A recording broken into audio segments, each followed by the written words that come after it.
investors actually got raided and found out they were doing a Ponzi scheme. They went to jail. All their portfolio company bank accounts got frozen.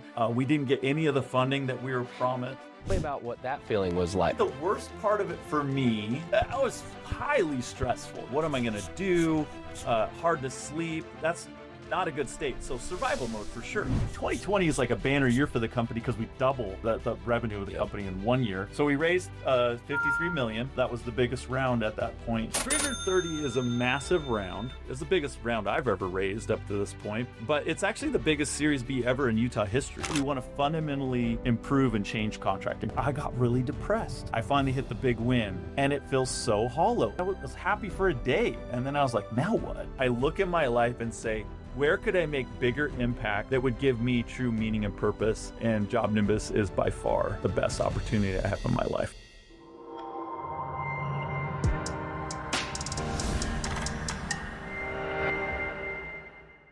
Well, welcome everybody to the No Suits Allowed podcast. This one is an extremely special episode to me because I've got a good friend and a very experienced entrepreneur sitting next to me, Mr. Ben Hodson. He is the founder, CEO of JobNimbus, and couldn't be more excited to be in JobNimbus headquarters in the studio here. So thanks for having me, brother. Excited to do it. Yeah, man, this is going to be fun because we've got someone that is really a unique entrepreneur. I would say of all the people I know, and I know I've said this to you before, so this has been off camera, but I always tell people when I grow up, I want to be Ben Hodson. Wow. Because he is. Come on, dude, you've heard this before. No, because but you're saying it publicly. No, I am. I mean that because he's a good dude first and foremost, and we'll get into all that in just a minute. Just a really grounded human being and a guy that's honestly super interesting, like of all the skills and talents and all the different things. But then more than anything, a very just a level-headed entrepreneur and someone that's just like been in the trenches, understands what the race is like, and has been very successful in a handful of ventures that you've had. And so I'm privileged to have you on today, and I'm really excited to go into everything. So thanks for being here, brother. Thanks for having me. So, well, let's just start off with a little bit of your background. I'll share a little bit with the audience, and then we'll kind of go into more of the, as much detail as you want to get into, right? But you started Venify, correct? And that was a successful business for you that you exited in 1998 is when you started that business, correct? Yeah. So it was about 20 years, okay? Yep. And so, but in the process, and we'll get into this a little bit, there was also an array of different companies that you started, and you had some successful ones and had some not so successful ones. So we'll let you share as much as you want to there. But started JobNimbus in 2013. So in the process, had a little bit of overlap with an existing tech company, security software, right? And then ended up, making JobNimbus your full-time gig and something you felt more impacted from a hey, I'm trying to do something more meaningful to an industry, to a vertical in whatever space that is, and you felt more fulfilled in this space. So I'm interested in hearing all that. But Ben's been you're a resident to Utah, and you've lived here probably for as long as you've been doing all your tech stuff in the Silicon Slopes, right? Or have you been here for about 15 years since the last time I was here? I grew up in Seattle, Washington, so that's definitely my wheelhouse homeland. That's where I got exposed to all technology in high school and college. Went to University of Washington. Awesome. But yeah, I just wanted to kind of share a little bit of the starting point here for our listeners that, you have experience with fundraising, have experience with building tech products, have experience with all these things. So I just wanted to kick it over to you to let you share, you're kind of like who has been the guy that also has you do some band stuff on the side, you do some cool stuff. So just share who's been and what makes up you as a human first, and then we'll get into some of the business stuff. So great. Well, I've been married 27 years. I've got 2 kids, a boy and a girl. They're older. They're out of the house. We still see them often, but they're doing their own thing.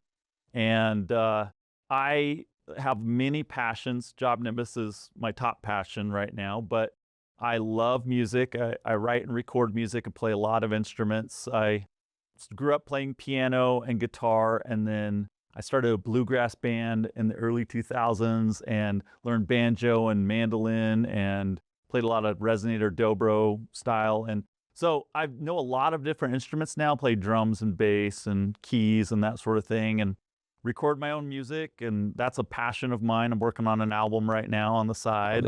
So it's well, I don't know if we want to spill the Spotify whatever they call it, handle or whatever on this thing, but my band name is Rail Yard that we've been playing under for a long time. So you can go on Spotify, Apple Music, and listen to my stuff. Someone told me that when I was here last year, and I was like, no, there's no way that that's a thing. And then sure enough, I go on there, like, you're on the cover, like, or whatever. I was like, that's Ben in a nutshell, like the guy that's just like doing all these things, and all the time that you have, all the spare time to also be doing band stuff. So well, everybody has the same amount of time, but I just am very intentional about every minute of my day of what I'm going to do and why.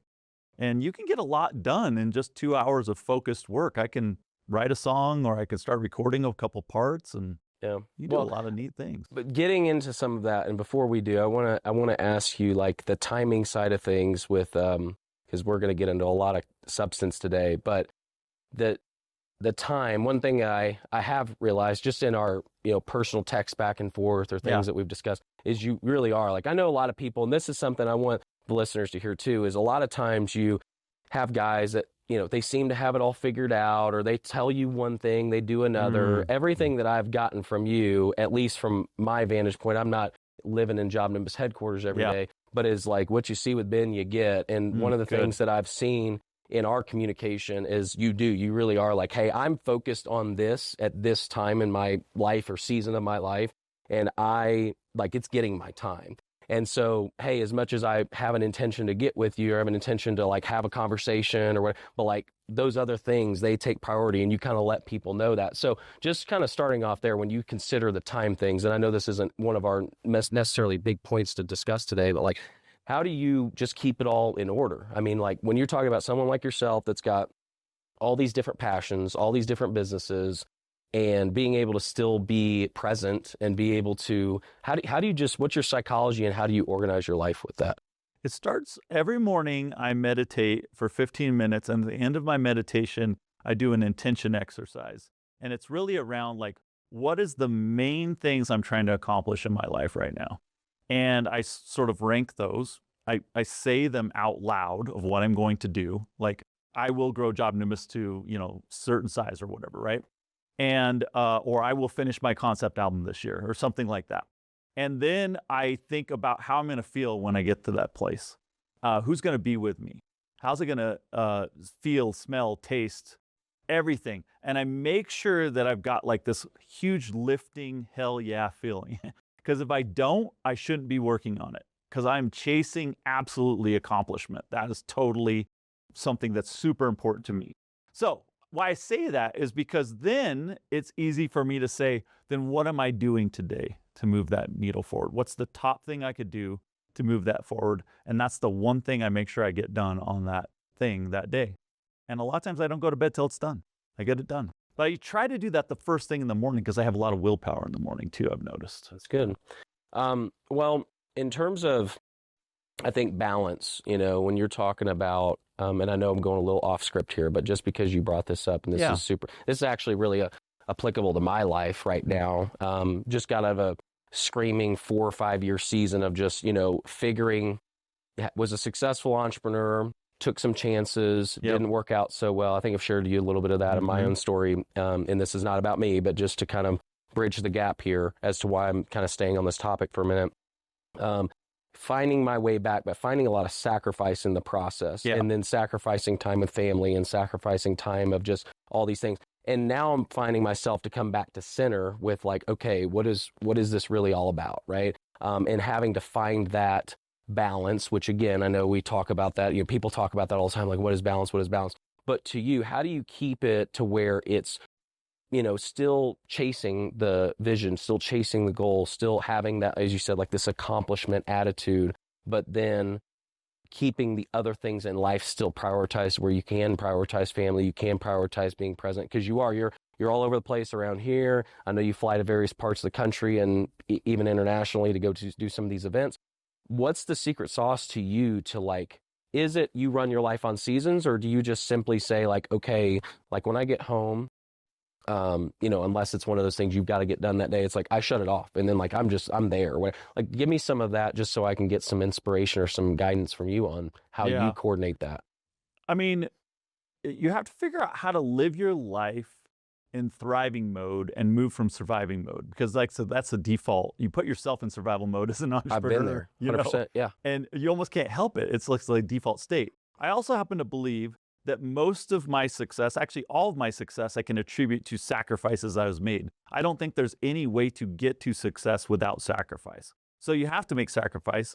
What you don't want to make is cataclysmic sacrifices that you'll regret for the rest of your life. So even in the hardest years of my life, building businesses, I consciously remember saying, like, I will not be the guy that regrets missing out on this time with my kids right now when they're this certain age, like 10, 11 years old, whatever it's like. So I've got to find a way, because I am not giving up on my dream to be an entrepreneur. I am absolutely wired for work and for making a difference in this world. I will not be a good dad if I can't do this. So how do I do both things? Well, sometimes he's just going to have to deal with dad not being home. And in my mind, I'm going, and that's probably good, because as an adult, he's like, you know what? It takes sacrifice. Sometimes dad's got to work, and that's okay.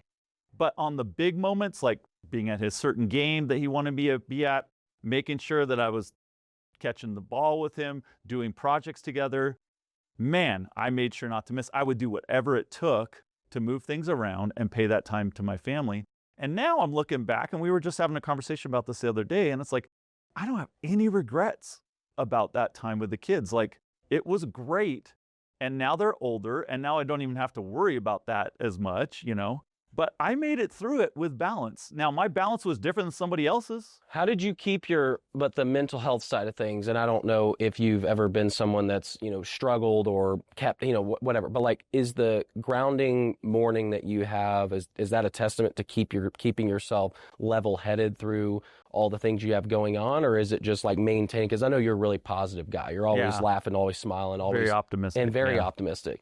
And like, what would you say is the secret of, because I know a lot of folks, myself included, when you get into those phases of just like, you are literally running into a brick wall every single day, trying to break it down to get to that next phase, or to get to that place where you can be like, okay, we've accomplished this. Here's the milestone.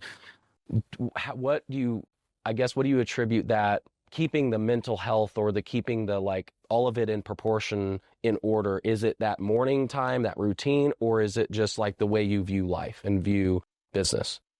You do have to contextualize. You have to like compartmentalize like crazy. People say that's bad. Well, you do. But I see you, and I'm not trying to rub like you. I'll be like, all right, Ben's gone for 8 months raising money, and like, I know that that's not an easy time. Like, there's got to be 1,001 things. It's an 80-hour week. Yes, and so like, but compartmentalizing either, things that happen here, right? Because there's business, no matter how large you are, there's always going to be something. There's always going to be things that are happening. But that's what I'm saying. Like, how do you keep all that moving?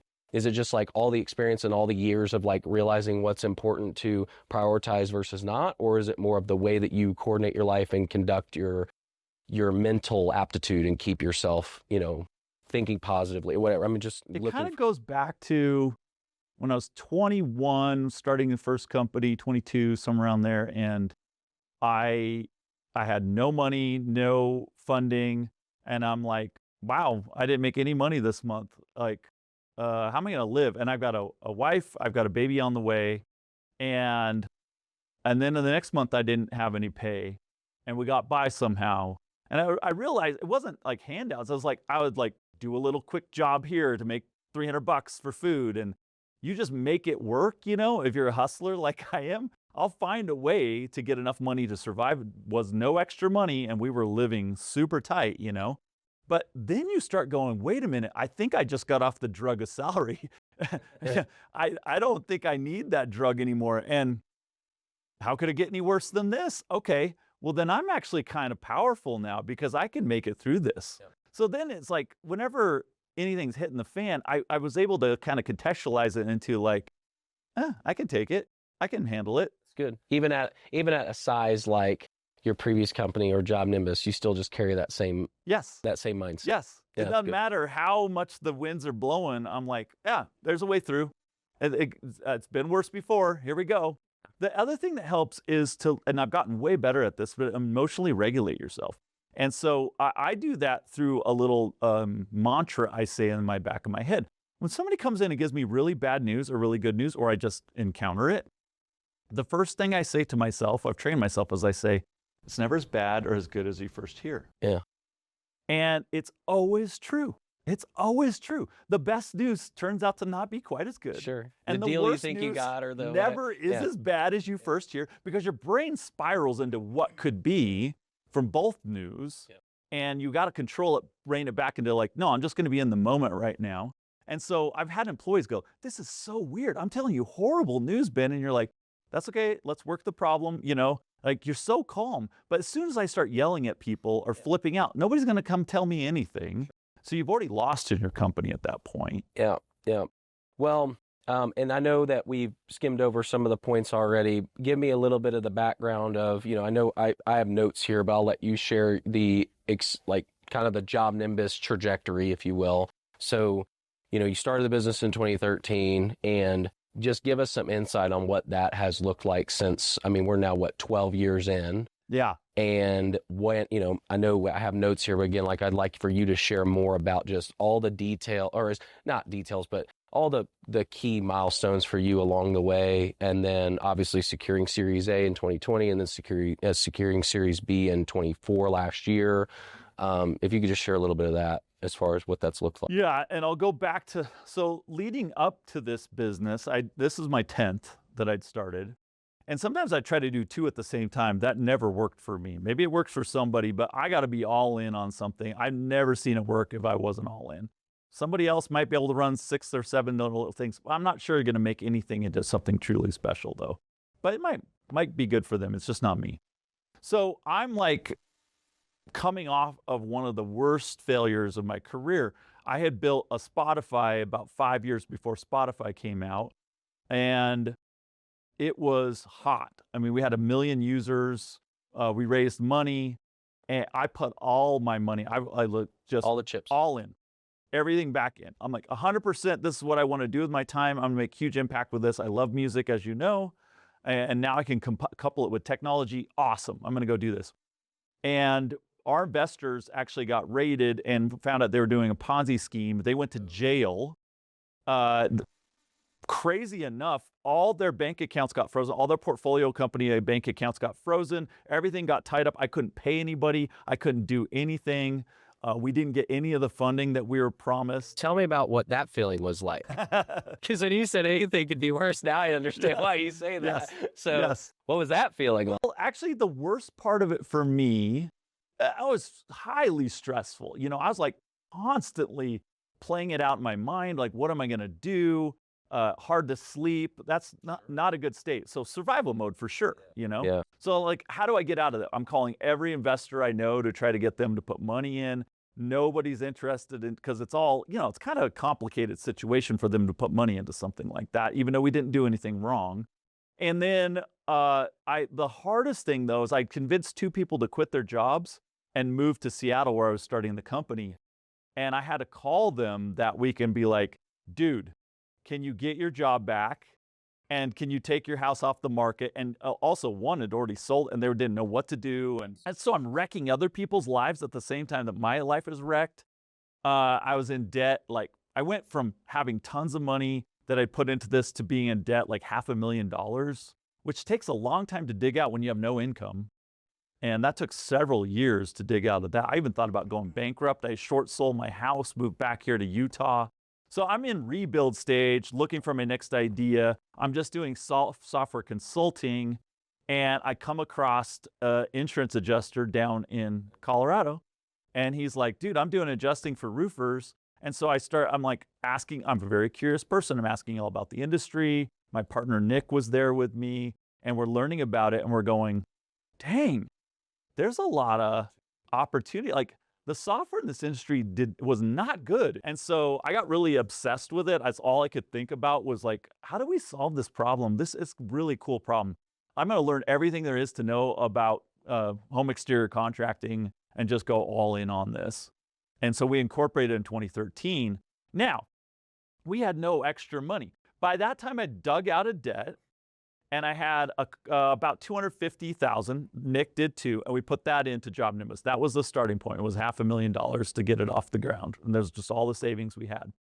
And we weren't taking a salary. We didn't take a salary till 2015, really, on the business. So 2 years without getting paid.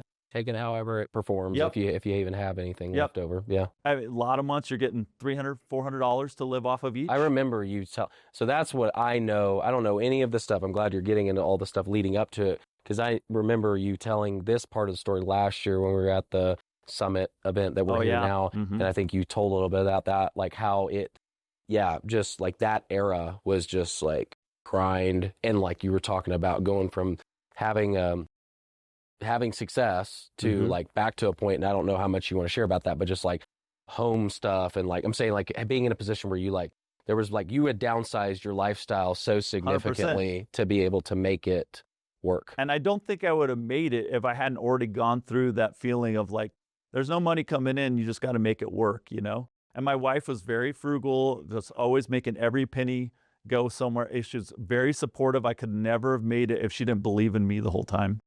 And my kids didn't know any different because they're young. You don't know when you're poor when you're young. And we don't ever think of ourselves as poor. We thought of ourselves as up and coming. Just a matter of time. Yes, only right. the time we're waiting on. I here. do think mindset matters a lot. Yeah. What you believe becomes reality a lot of times. So then in 2015, things become more. It's more legitimized. Yeah, by that point, I think I was getting paid $2 or $3 grand a month off the business, which isn't a lot of money. But you could make a house payment, you could pay for gas, you could get things done that way. And you were off the phones. And I was off the about phones, to be off the phones, yes, maybe. Yep. So you're finally like, you know. Yes. But we felt like there was some scale there where it's like, okay, we've got 15, 20 employees now. We're starting to go somewhere.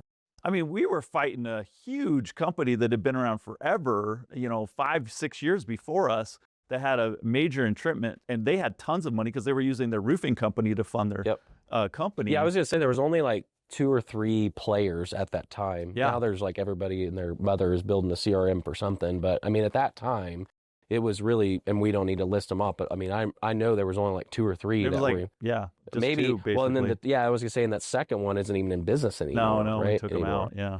So, yeah, I mean, I think that like, and then obviously going into 2020, you secure the funding.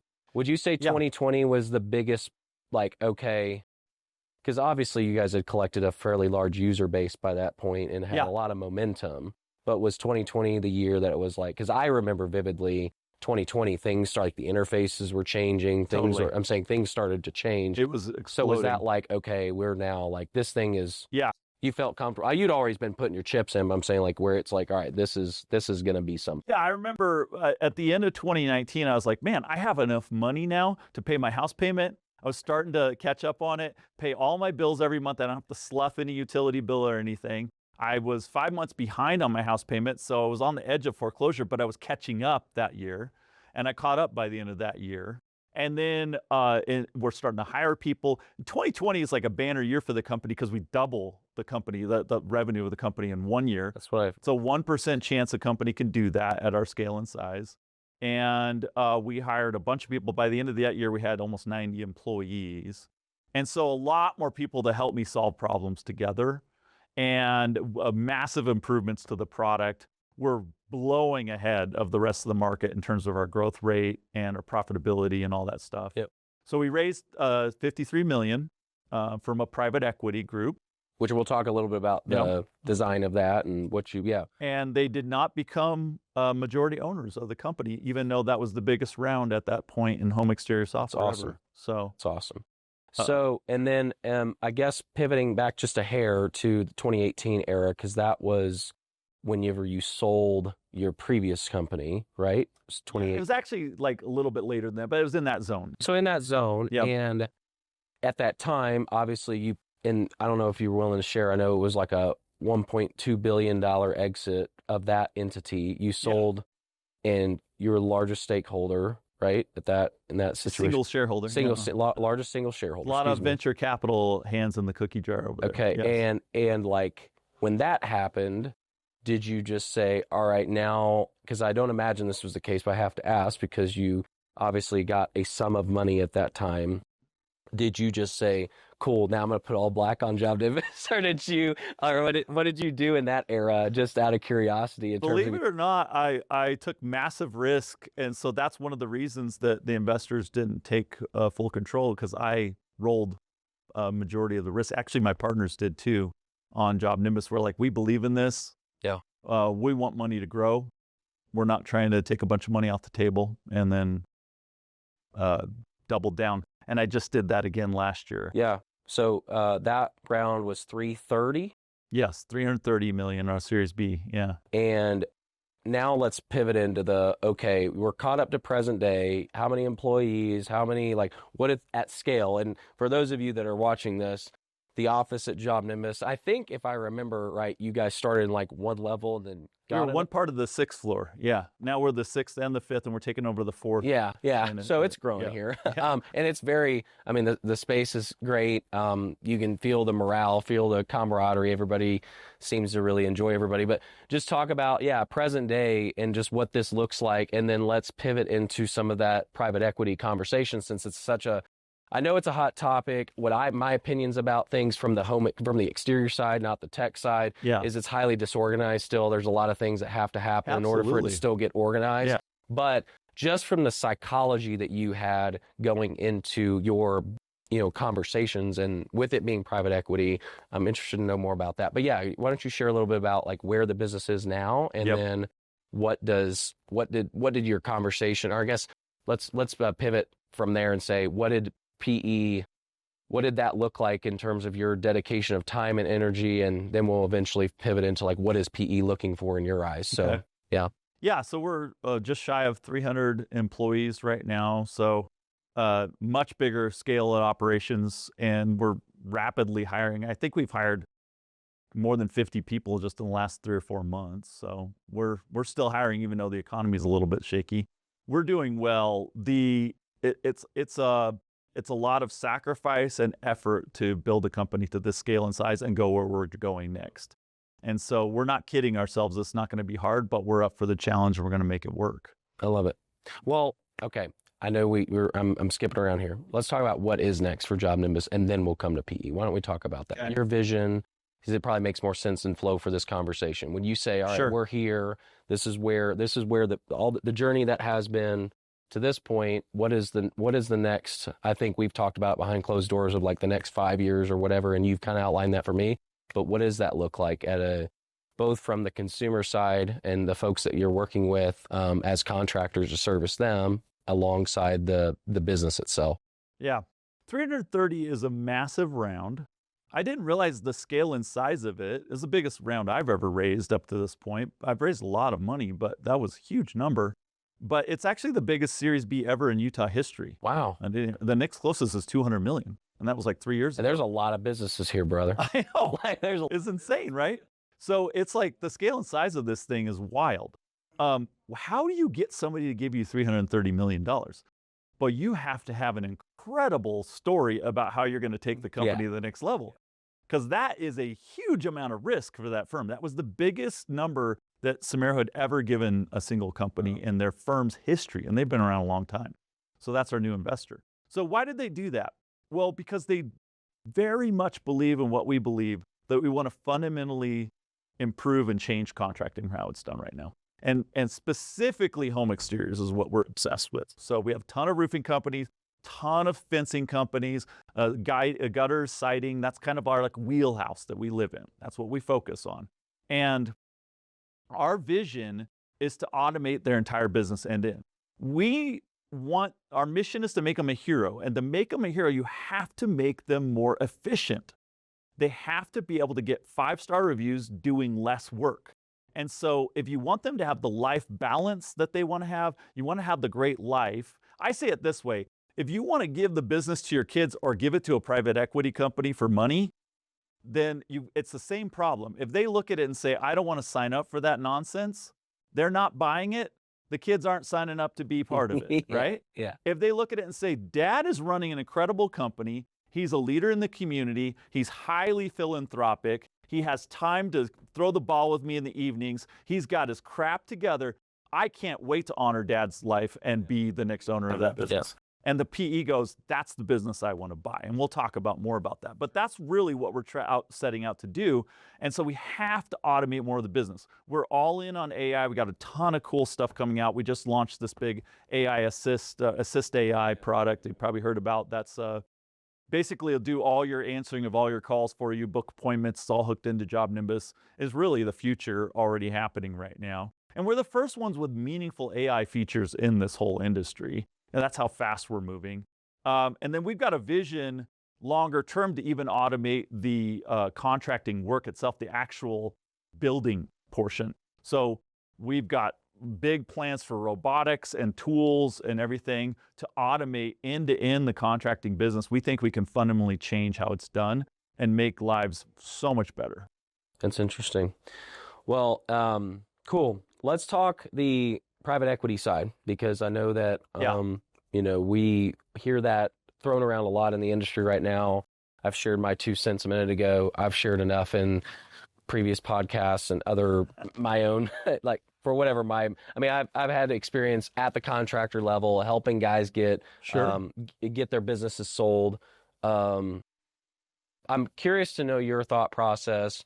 And one of the things I had written in my notes was about, your position in terms of like never take on funding when you need it, or take on a partner in that scenario, the private equity side of things when you need it, but whenever it makes the right timing for you and for the business and everything set up. So I want you to tell us a little bit about, as a guy that's raised that kind of money, because that is a significant amount of money, and it was through private equity, it wasn't through VC. And what's your take on, just holistically, your take on how you build a business to sell it, and then also how do you keep yourself in a position like you were, where you're still holding the keys while doing that? And maybe some guys don't want to do that, but I guess just what's your overall psychology with all of the things when you hear about private equity coming into this space? And obviously there are companies that are running efficiently, but by and large, I would say from my experience, there's a lot of companies that they come in here, and that's why I say it's disorganized, where they come in, they think they're buying something, and then they find out it was the owner and a couple of other key people making all this happen. Yep. You remove some of those pieces. So just give me your take on how you've built this business to intentionally take on money when it makes sense, and then also just your overall philosophy about, taking on private money like that. Yeah, so I've raised a lot of money, and I have raised a lot of venture capital before JobNimbus. And one of the things that's happened to me, one example, we raised $10 million. I owned 51% of the company. My partner had 49%, and we ended up with about 5% each after that raise. Okay. For $10 million. Yeah. So we were very much revenue. We didn't have a team put together that we needed. We needed the money. We weren't going to make payroll in a few months if we didn't get the money. We were in literally the worst case scenario to raise money. And you learned, I'm sure, a lot of things from that. Yeah. of how things can go whenever you're not. That's like the extreme version of my thing. That's always never raise money when you need it. Raise money when you're ready to grow with it. And the grow with it could mean I'm ready to exit and I have a system that can be grown without me. That's a very valid point of view. Or I have conviction I want to keep running this, which was me here. And so I was looking for the partner that believed what I believed and wanted to fund what we were doing, But either way, we didn't need it. In 2020, we did not need the money. We were doing great. But we could use the money to go even faster. Well, they love investing in that story. That's a way better story. Now, switching to sort of like our customers' point of view, many of them are tired and burnt out and want out of the business, right? That to me is a fundamental, it's like nobody wants to buy that business because that sounds like a problem. Like, why are you tired of burnout? You should be like totally in control of your own destiny. So that's where you're like, okay, you got people issues, you got process issues, clearly. You guys haven't done the work yet to build the business to a point where you go, I don't need to sell because I'm making a ton of money right now. I'm totally fine. That's when you want to sell to the PE, but you probably don't want to sell it to the PE. That's the funny thing. Most of the guys that are trying to sell are hoping that they can just get out of things. Yeah, I thought it was funny when you said that before we got on here, where you were like, if you're doing so well and you have, and that's been something we've talked about as well with our clients about, is like, hey, if we can get this to where this is a 15 to 20% net company, and like all Yep. the things, all the systems are running, all the financials are in order, and you're able to get to where you're involved as much as you want to be, but handling maybe more specific projects or whatever. Obviously, in the tech space, there's probably more to do than, I mean, in construction, you can certainly insert additional verticals, but there's only so many things you can do until you get to where you're basically being everything to everybody. That being said, I thought that was interesting because that's absolutely true, is like so many people are just like running to the finish line to get out of it. And the logical thing that you said is like, well, if it's doing so well, and that's where, a company, like you said, someone comes in and says, hey, I want to buy you at top dollar, is you have this situation where it shouldn't be oh, my company is so in desperate need to have you that I need to offload this thing, because it should be more of a conversation of, I'm doing so well in my situation, and almost pivoting the leverage, right? Like you've done, I'm assuming, where you've said like, we're doing great the way we are. Yeah. But if you want to partake in what we're doing, then that's that point of leverage that changes when your business is a business that's profitable, it's fulfilling, all of the things. And I agree with you. I see that all the time. And I'm always like, well, if we can build a business, because what is building a business that's sellable or acquirable? Well, it's a business that has all of its procedures and processes and financials and profitable, all that in place anyway. So whether you're going to sell it or you're going to keep it, I think what you're saying is absolutely true. It's like those two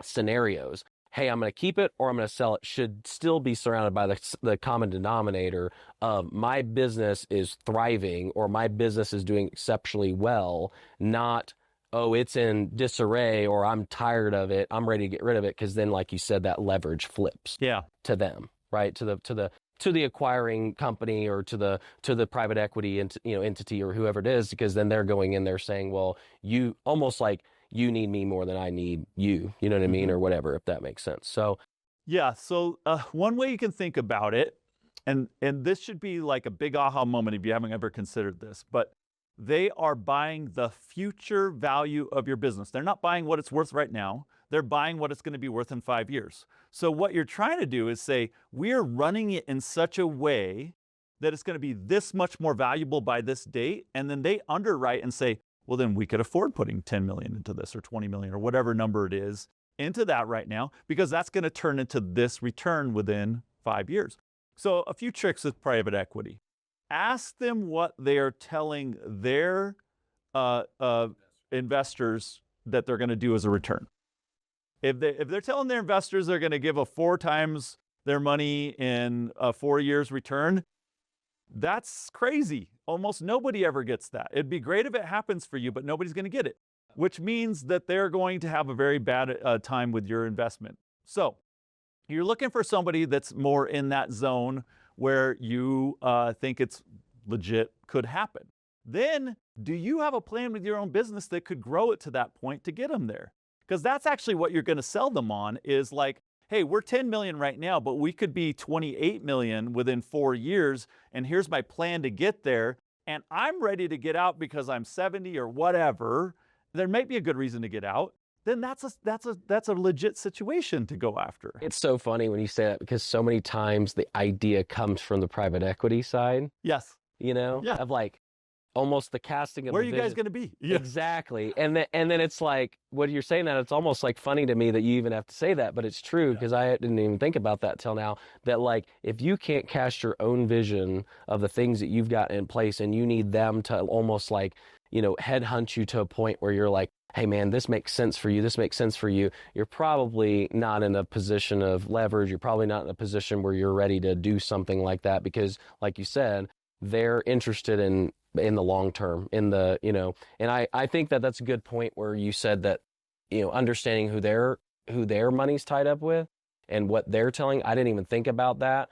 I'm certainly one that believes in, like, private equity is private equity, in terms of they're fundamentally all the same, but the strategies are different, right? In the way that they go about it, meaning that they might encourage, like someone you mentioned earlier about, rollback of equity or whatever, versus just clean cash payouts, whatever. Yep.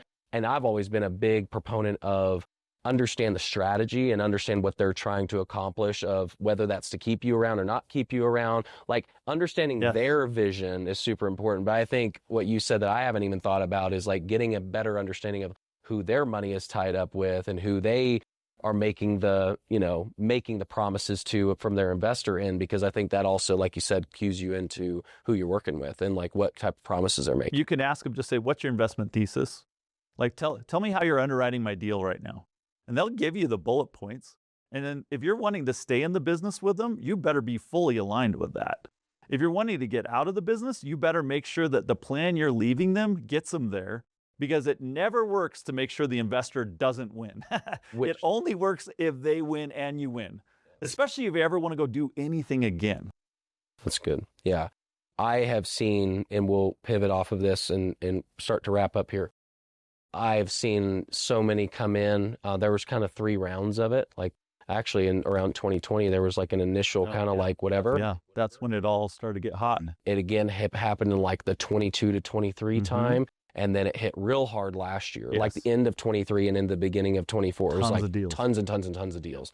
And one thing that I have learned of all this, and I'm glad you're sharing this insight, is just how, and I know you like ran a couple of events or had some people, you at least assisted in some things to try to educate people on what that was all about.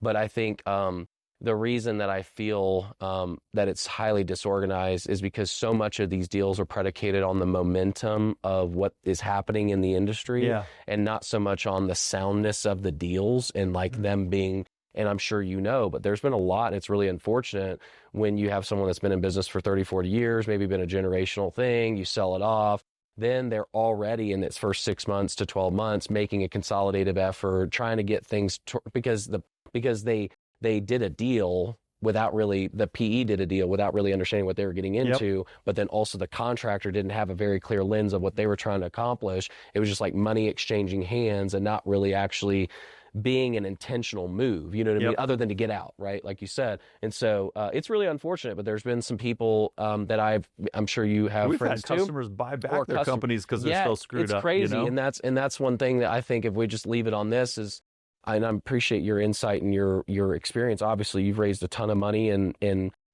would you agree that private equity fundamentally is all the same? Like, would you agree with that in terms of like the purpose in which they exist to create a return for their investors and to, they're not in the, I mean, what is your, I guess, philosophy on that? Because I've always thought like private equity to me is like, yeah, they can be a strong partner to you, but overall, like they're not, in my experience, and maybe it's different at your level, but at least from what I've seen so far, it seems like they're very much just trying to, almost in our industry, kind of like get in, make it work for 3 to 5 years and kind of get out. That's almost been like the roadmap. Do you feel like that's not necessarily all of private equity when it comes to like what I feel like that's the majority, but that's why we ran such a sophisticated process the last 2 times at JobNimbus. I mean, I had 100 PEs I was talking to on our first round. Wow. 100. On this one, we're closer to 50, but tons. And because I'm looking for those diamonds in the rough that aren't just trying to churn and burn. And they are out there, but they're not the majority. But for instance, if you want to keep running your company, find the people that are good people that want to actually build the brand, that care, that like understand why roofing is important to the world, and they are out there, but the majority are just going to be like, I don't care. Correct. Just show me the bottom line. We want to be out of this business in 5 years, that type of thing. Yeah. And I want to make sure that I definitely clarify this is not a blanket statement. But do they work the same? Yeah, pretty much. Yeah. Like they all have the same way that they underwrite deals. They all have the same way they talk. They all have similar fund sizes. The personalities are usually Ivy League people. So they're usually not tradespeople. They don't really understand the blue collar mindset. They didn't grow up poor, most of them. You know what I mean? Well, no, I mean, I think it's good perspective to hear. So I think the takeaway from that in all of these, private equity discussions we've had is more of a, obviously when we say, sell the company or move or take on that when it's not needed. But what did you say? When you're ready to grow, when you have a growth story. When you have a growth story. Yeah. That's the first thing. And the second thing to me is like really dig into who your partner is. Yes. I think you have had a couple of good points of like understand who their investor is. Understand that like you said, you're talking to, and I understand the size of JobNimbus is certainly an attractive thing to acquire, right? roofing company is usually not being, we're not talking. But are you letting them inbound to you?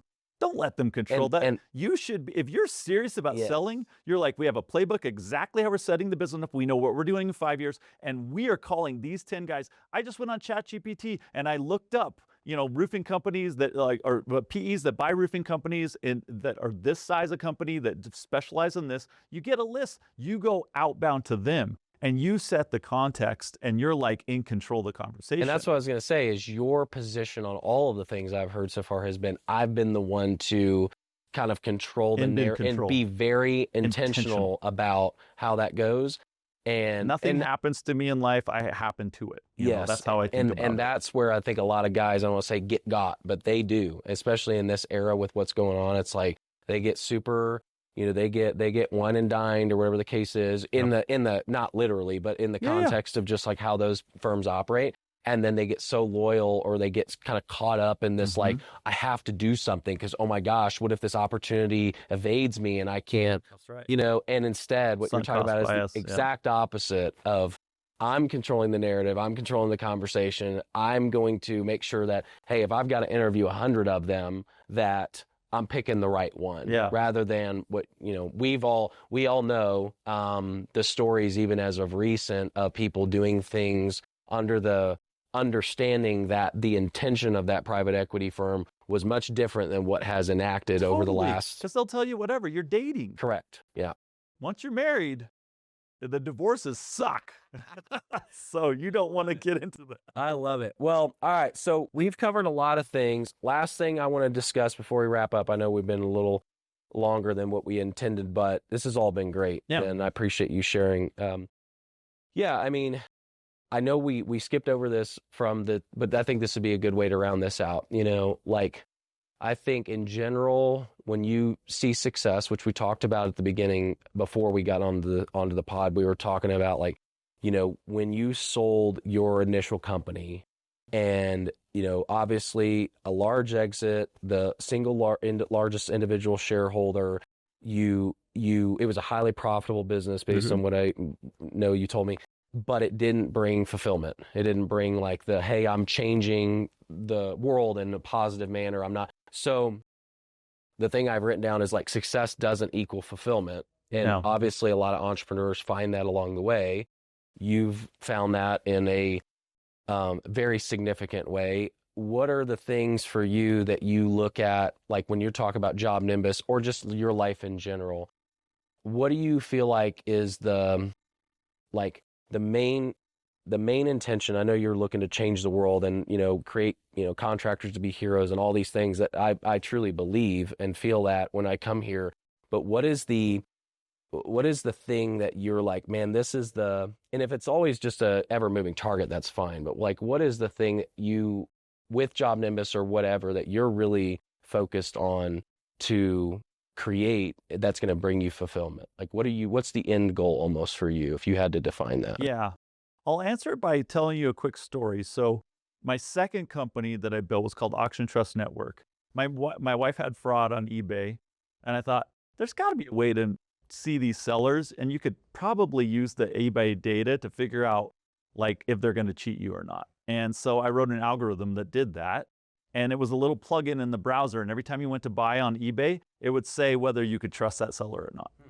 Very creative name, Auction Trust Network, but eBay ended up buying us, and I worked for eBay for a year.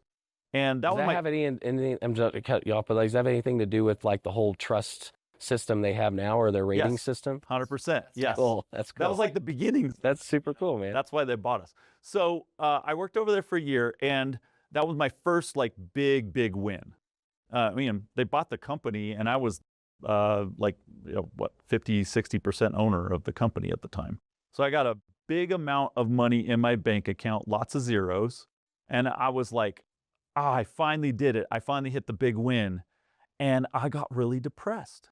And I was just being raw and honest with you. It sounds like first world problems, but it was almost to the point of feeling like I didn't think life was worth living.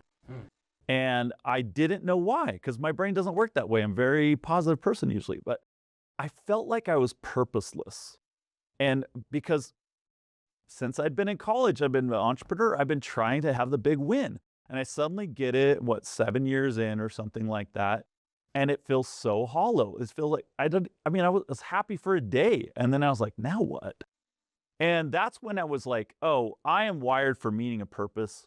That's just, maybe other people aren't. Maybe other people just love to hang out with their money. But I am wired for meaning and purpose. Yeah. And so when I say, what am I doing with JobNimbus right now? I look in my life and say, where could I make bigger impact that would give me true meaning and purpose? And JobNimbus is by far the best opportunity I have in my life. It's super cool. I love the customers we work with. They are wonderful people that deserve to have a tech company who cares about them and is working their asses off to try to make it better for them. And we truly believe that nobody cares more than us on this planet right now. And then we see a future where it can make their lives even better.